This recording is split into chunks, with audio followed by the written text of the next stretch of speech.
Mesdames, Messieurs, bonsoir. Voici les titres de ce journal. Élections communales et municipales du 17 mai prochain. Sur 9 dossiers de candidature, la commission de vérification de la Sénat s'est attelée à étudier les dossiers complets déposés par 2 partis politiques. Ainsi, le Bloc républicain et l'Union progressiste ont pu obtenir le récépissé provisoire en vue de leur participation à ces élections. Et puis réduire les conflits nés du foncier et sécuriser les terres béninoises, c'est le double objectif que se sont fixés l'Agence béninoise de gestion intégrée des espaces frontaliers et l'Agence nationale du domaine et du foncier. C'est à travers une séance de sensibilisation au profit des membres des commissions de gestion foncière et des sessions villageoises de gestion foncière.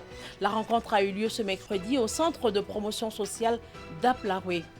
Le personnel féminin du ministère de l'enseignement secondaire technique et de la formation professionnelle était à l'honneur ce mercredi. Les droits de la femme ont à nouveau été mis en exergue à la faveur d'une rencontre d'échange et de réflexion tenue dans la salle des fêtes du dit ministère.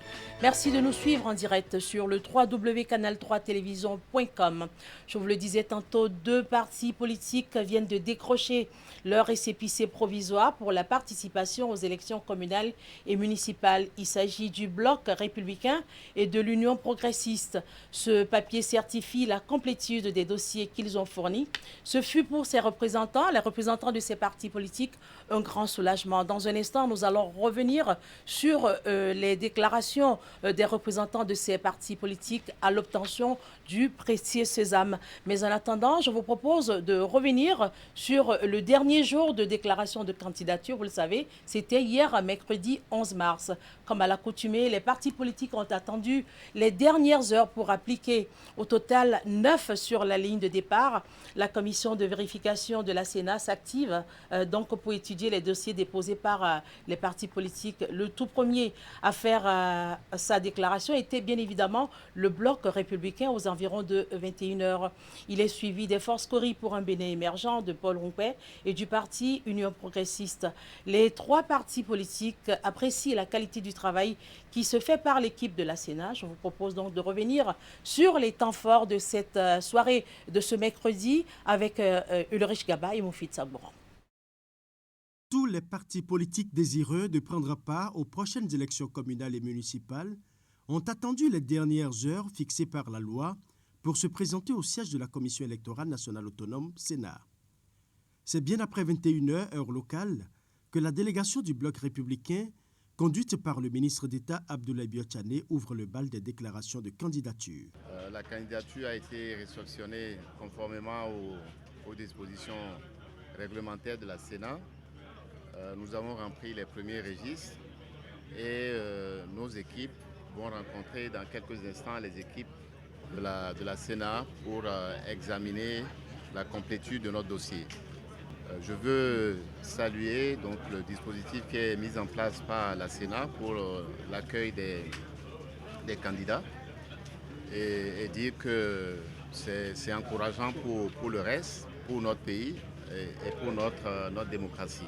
Juste après le Bloc républicain, 2 autres formations politiques ont suivi la danse. L'Union progressiste, conduite par Christelle Hondonugbo, et Force Cori pour un Bénin émergent FCBE de Paul Rompet. Nous venons de commencer la procédure. Nous sommes enregistrés à l'arrivée. Et la deuxième étape, c'est le tirage au sort donc, de l'équipe qui se chargera de l'étude de nos dossiers. Cela a été fait. Nous passons ici pour dire déjà que c'est une satisfaction pour nous.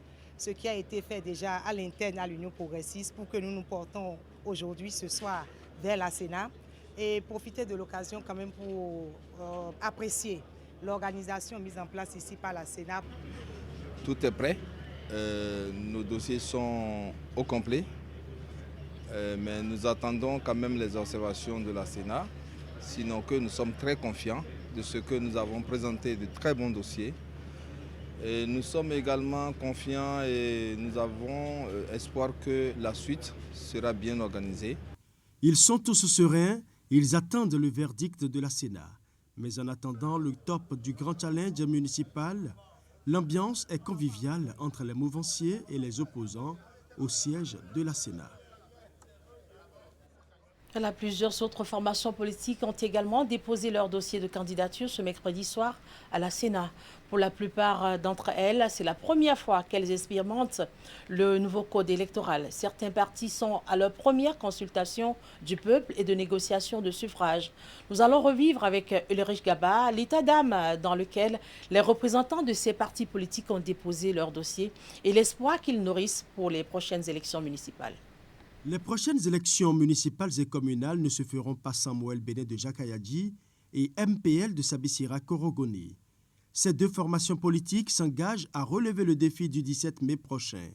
Là où il y a les jeunes, là où il y a les femmes déterminées, eh bien, vous verrez ce qui se passe.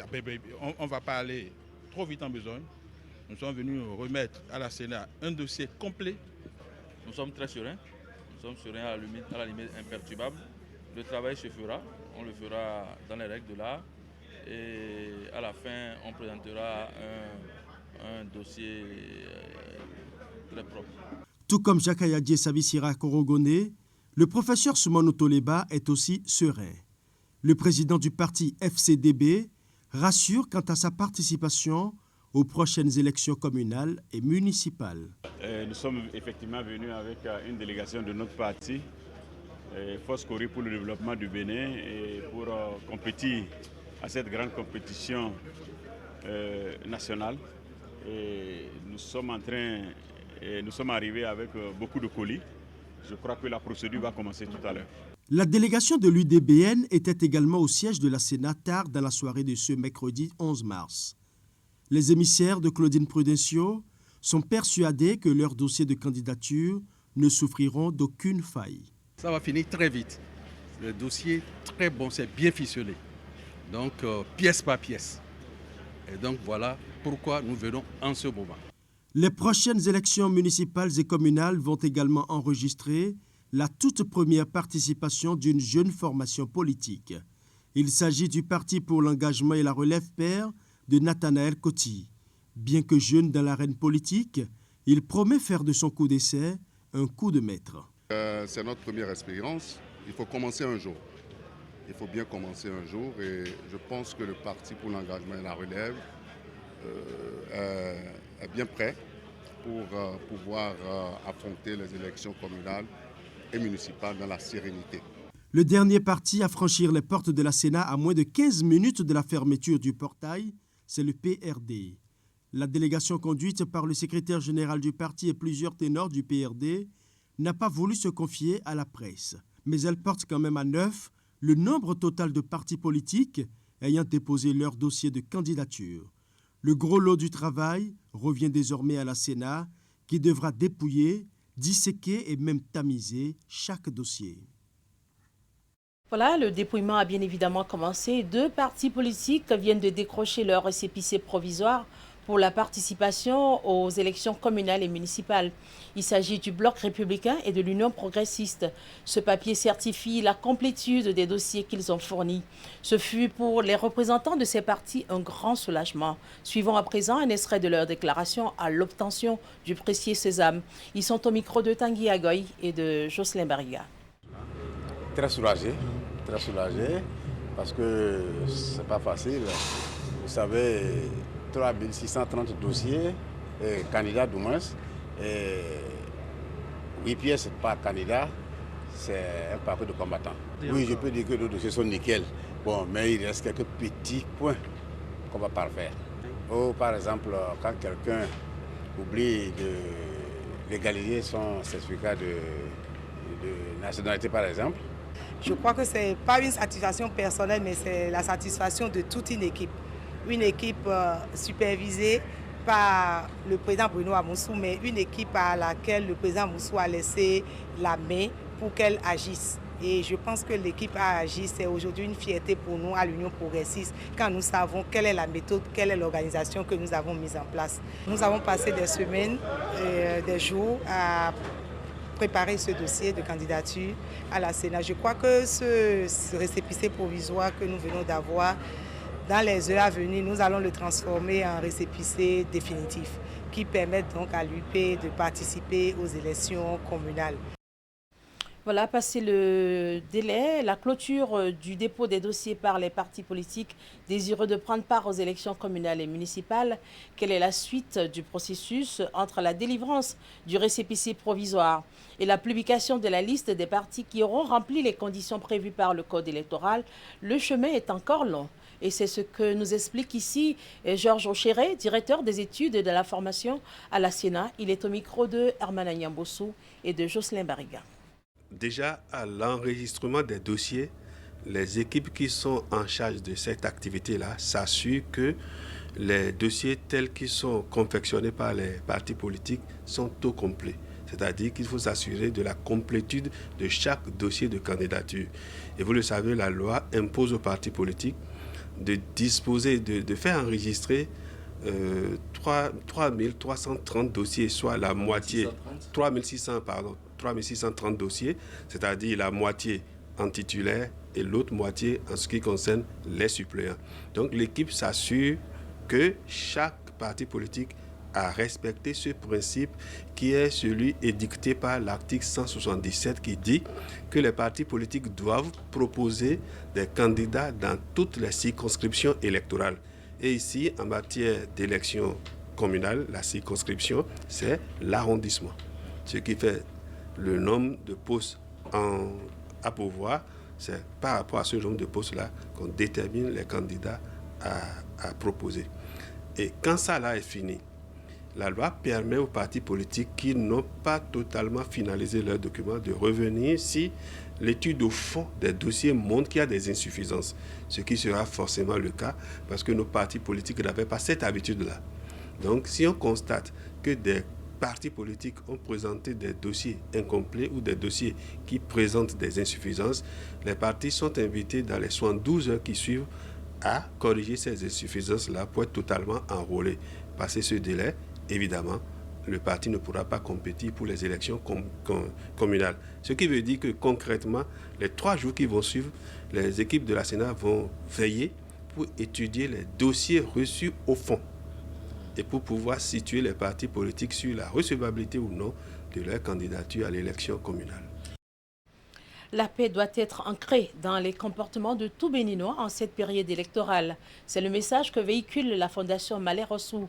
Les membres de cette fondation étaient en fin de semaine écoulée à Parakou pour la sauvegarde de la paix. Cadre choisi, Yacoubou Malais Rossou et les siens sont allés à la mosquée centrale de Parakou autour de la communauté musulmane. Voici le compte rendu de Daryl Médégan-Fagla. Une grande prière pour implorer la grâce d'Allah sur le Bénin pour la préservation de la paix. L'initiative émane de la Fondation Malais Rossou qui entame ainsi une tournée dans toutes les communes du Bénin. L'objectif est de véhiculer des messages de paix en cette veille des élections communales et municipales. À l'étape de Parakou, les membres de la Fondation Malais Rossou ont choisi la mosquée centrale de Yeboubéry pour faire passer le message. En ce qui nous concerne à la Fondation Malais Rossou, nous prônons la paix dans tout le Bénin. Après les grandes mosquées, nous allons parcourir aussi les temples. Je parle des églises.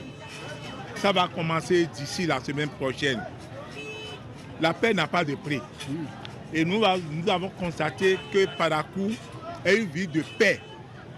Parakou, vraiment, je suis jaloux. Pour réussir cette mission, la Fondation Malais Rossou reçoit le soutien des forces de sécurité publique.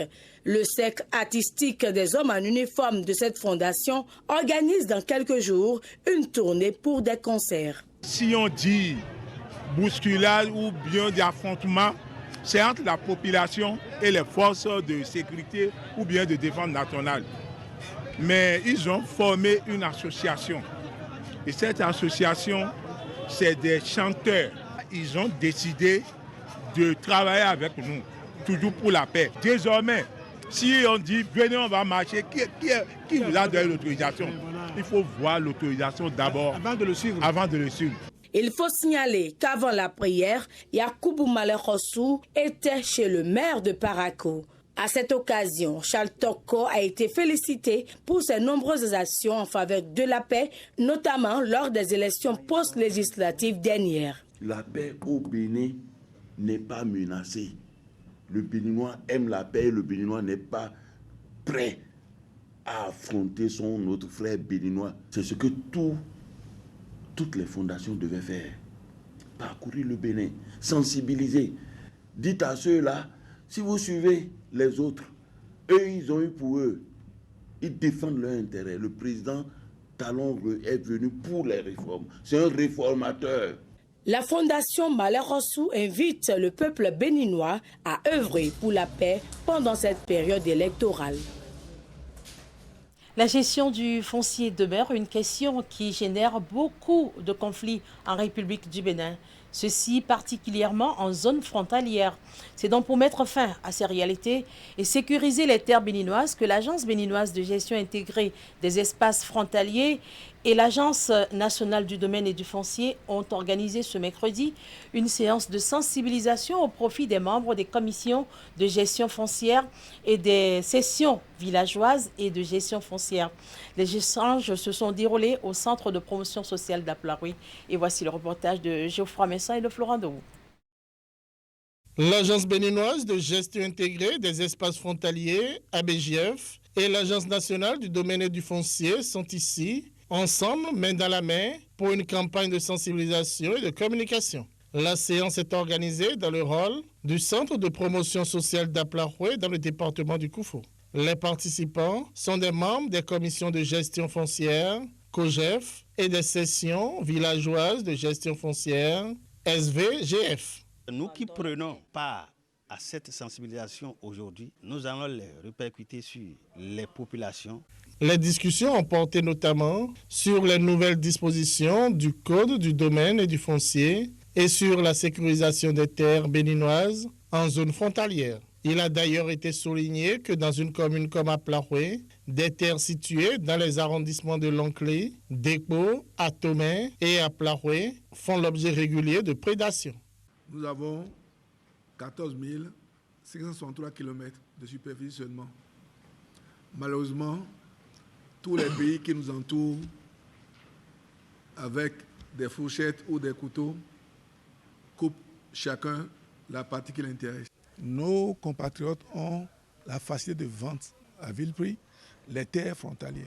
Après un certain moment d'exploitation, ces voisins commencent par réclamer la nationalité togolaise nigériane à ces terres. Alors ça a créé tellement de tensions entre nous et nos voisins que le gouvernement a demandé à codifier ce domaine-là. Au total, au moins 200 hectares de terres béninoises illicitement cédées à des étrangers ont été récupérés. Conscient de son rôle, l'ABGF continue ses efforts pour la sauvegarde des terres béninoises. Les policiers républicains sont invités par le Centre national de sécurité routière à prendre part à une formation. Elle porte sur les enquêtes des accidents de circulation et le remplissage des bulletins d'analyse des accidents contractés. 1000 policiers sont attendus sur l'ensemble du territoire national. La première phase, qui prend en compte les départements de l'Atlantique et du littoral, a été lancée ce mardi à la base des CRS à Cotonou. Le Centre national de sécurité routière s'est lancé dans la dynamique de modernisation de son dispositif de collecte des données et d'analyse de ces informations. La présente formation concerne donc près de 1000 policiers républicains et porte sur les enquêtes des accidents de circulation et le remplissage des bulletins d'analyse des accidents contractés. La formation consacrée à 1000 agents vise un meilleur enregistrement des données relatives aux accidents de la voie publique, une maîtrise de toutes les étapes d'élaboration du processus d'enquête sur les accidents de la circulation, une meilleure connaissance de la fiche BAC en vue de son remplissage.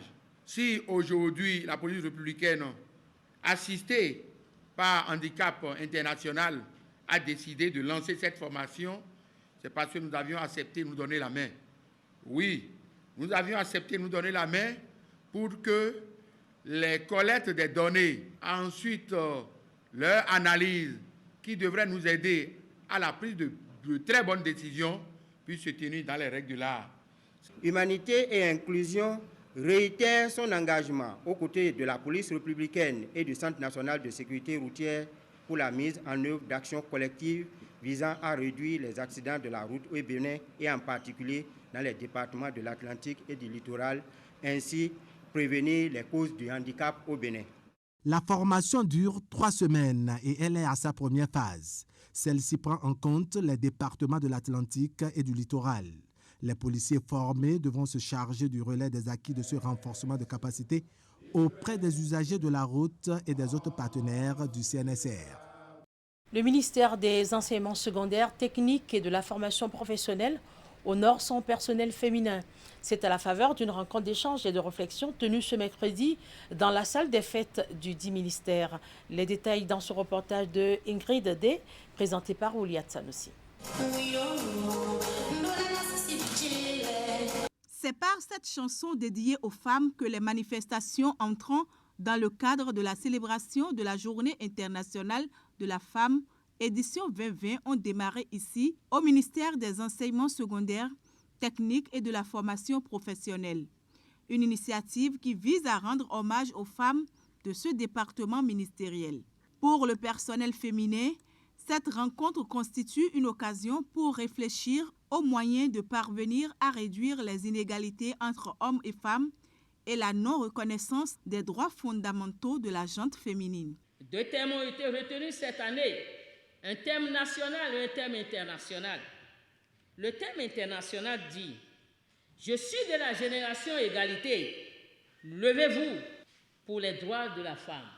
Le thème national « Ensemble, amplifions les stratégies de la promotion de l'égalité, de l'équité et du genre au Bénin ». Ces 2 thèmes sont en harmonie avec les aspirations des différents réseaux des femmes au Bénin et répondent aux ambitions et souhaits de toute la gente féminine. Outre le thème retenu pour la célébration, 2 autres communications axées sur les facteurs de risque, la prévention et le traitement du cancer du sein, du col de l'utérus et le NOMA ont meublé ce rendez-vous. Le ministre Maounio Kakpo a saisi l'occasion pour saluer la bravoure et le leadership de ses collaboratrices. Voici venue l'heure des martyrs.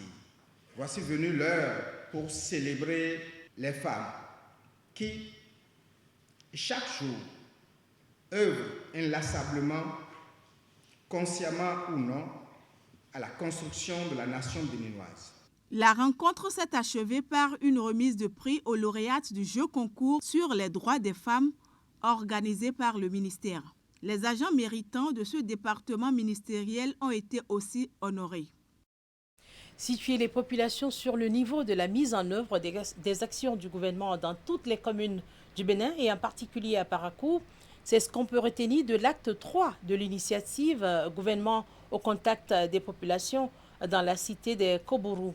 Ce creuset de dialogue et d'échange entre les populations et le gouvernement qui travaille dans l'intérêt des populations a permis au ministre de la Communication et de la Poste, Alain Orola, d'expliquer aux citoyens de Parakou que la ville a bénéficié d'une grande partie des investissements du PAG.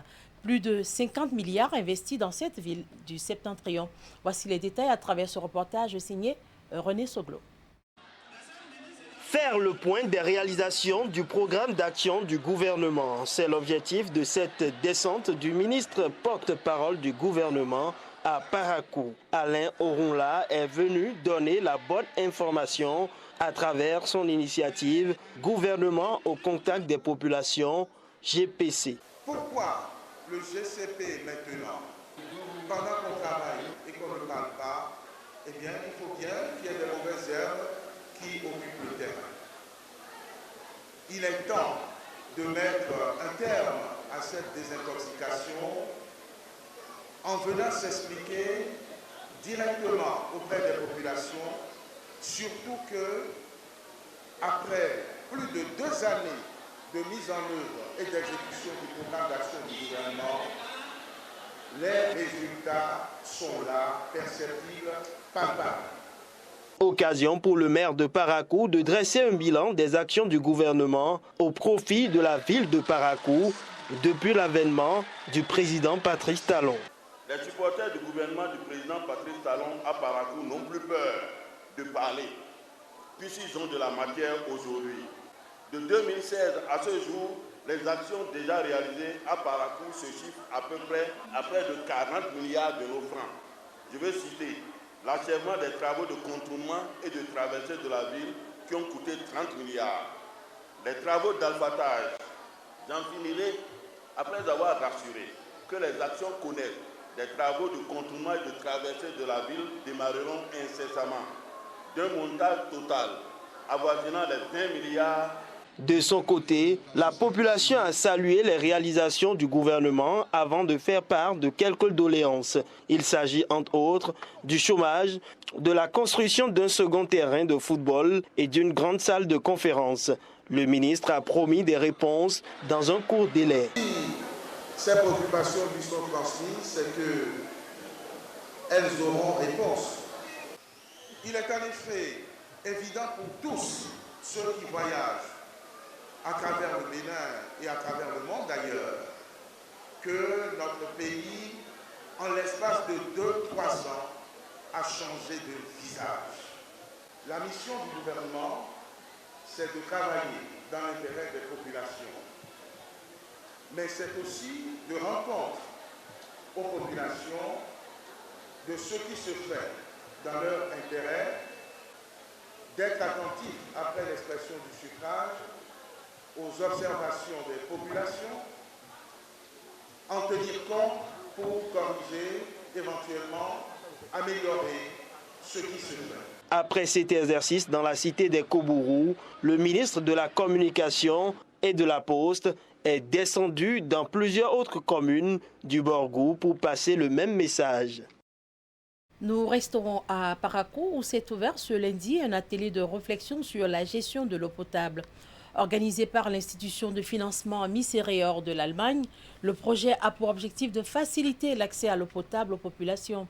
Il permettra également la prise en compte du cadre politique, juridique, économique et socio-culturel dans la mise en œuvre des programmes eau, hygiène et assainissement de Caritas au Bénin et au Togo.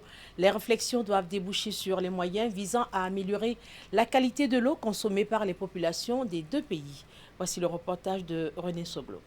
Œuvrer pour l'accès à l'eau potable tout en respectant les dispositions légales et réglementaires au Bénin et au Togo. C'est l'objectif de cet atelier de Caritas à Parakou. Il s'agit pour les participants de mener des réflexions et de prendre en compte le cadre politique, juridique, économique et socio-culturel dans la mise en œuvre des programmes eau, hygiène et assainissement dans les deux pays. Pendant que nous investissons dans l'accès à l'eau potable, comment faire en sorte que notre intervention, l'intervention de Caritas, cadre avec les dispositions légales et réglementaires dans le pays, afin que notre contribution soit une contribution de qualité.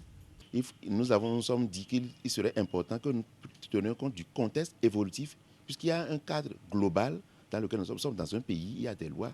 Il est bon que nous en tenions compte pour une meilleure collaboration afin que notre contribution soit de qualité. En fait, c'est de ça qu'il s'agit. Ce n'est pas qu'un problème particulier se pose, mais nous voulons nous mettre en phase. Pendant 5 jours, plusieurs activités et communications sont prévues pour améliorer la qualité des interventions de Caritas au Bénin et au Togo. Une démarche qui vise l'atteinte des objectifs de développement durable. Durant quelques jours, nous aurons à capitaliser nos expériences et nos acquis dans le secteur de l'eau, nous familiariser avec des outils de gestion de l'eau, identifier les défis cruciaux liés à l'eau, analyser le contexte évolutif et mener une réflexion stratégique dans une approche holistique et professionnelle de la question si vitale de l'eau, afin de trouver des stratégies innovantes, communes et des outils adaptés qui tiennent compte des politiques publiques et des réformes en cours dans le secteur de l'eau, l'hygiène et l'assainissement, en lien avec les objectifs de développement durable. Au cours du lancement de cet atelier, un accent particulier a été mis sur la bonne gestion de l'eau potable. Le constat de Caritas révèle que ce liquide vital est gaspillé par endroits sur la planète pendant que d'autres en manquent cruellement. Et puis pour finir, cette œuvre sociale, la Jamaat islamique Ahmadiyya reste fidèle à ses engagements de soutien aux plus démunis. En témoigne l'organisation ce dimanche 8 mars d'une campagne de consultation gratuite et de distribution des médicaments à l'endroit des populations de Parakou et environ. L'opération s'est déroulée à l'hôpital Ahmadiyya de Parakou. La Jamaat islamique Ahmadiyya, comme à ses habitudes, apporte encore du soutien aux populations de Parakou et environ. À l'occasion des journées portes ouvertes à l'hôpital Ahmadiyya de Parakou ce dimanche 8 mars 2020, elle organise une campagne de consultation gratuite et de distribution de médicaments aux populations. Il s'agit d'une campagne de gratuité qu'on est en train de faire pour dépister gratuitement l'hypertension artérielle, le diabète, l'hépatite B, les nodules du sein, le cancer du col de l'utérus, l'hypertrophie prostatique, les cas de hernie inguinale ou inguinoscrotale ou encore les autres formes de hernie qu'on peut dépister. Et on profite aussi pour voir les surpoids. Donc à la fin, on a même prévu des échographies obstétricales à toutes les femmes qui vont passer. On va leur faire ça gratuitement. Ainsi que des échographies pelviennes aussi, qu'on va faire gratuitement à nos patientes qui vont peut-être choisir passer pour ces journées de gratuité. En dehors de ça, on distribue des médicaments génériques à tous nos patients qui sont passés selon les pathologies qu'on a détectées chez eux. L'opération se déroule gratuitement à l'hôpital Ahmadiyya de Parakou avec des équipes de médecins et infirmiers mobilisés pour faire face à l'affluence observée. Aujourd'hui, on regarde le nombre, il y a des médecins. Tout à l'heure, on travaille avec 3 médecins. Mais si on voit que le nombre, parce qu'on a déjà averti des collègues pour dire on peut avoir besoin de voir à tout moment. Donc si on voit que le nombre devient de plus en plus impressionnant et on ne va pas les faire trop attendre, on les appelle et ils viendront nous renforcer. Cette campagne, qui n'est pas la première de la communauté islamique Ahmadiyya, réjouit les hommes et femmes qui effectuent le déplacement de l'hôpital. Ils décernent leur satisfaction pour non seulement l'initiative de gratuité, mais également la qualité de l'opération. Bon, j'ai dépensé 0 franc. 0 franc. Pour ça, je les encourage et je félicite l'initiative. Depuis le matin, les gens viennent, ils s'en vont, ils sont en train de parler bien de l'initiative. Je les encourage beaucoup dans leur travail parce que j'ai beaucoup apprécié. Pour la seule journée, plus d'une centaine de personnes sont déjà reçues dans la matinée et le nombre augmente au fur et à mesure que la journée avance. Voilà, fin de ce journal que je vous remercie d'avoir suivi. Très bonne suite de programme sur Canal 3.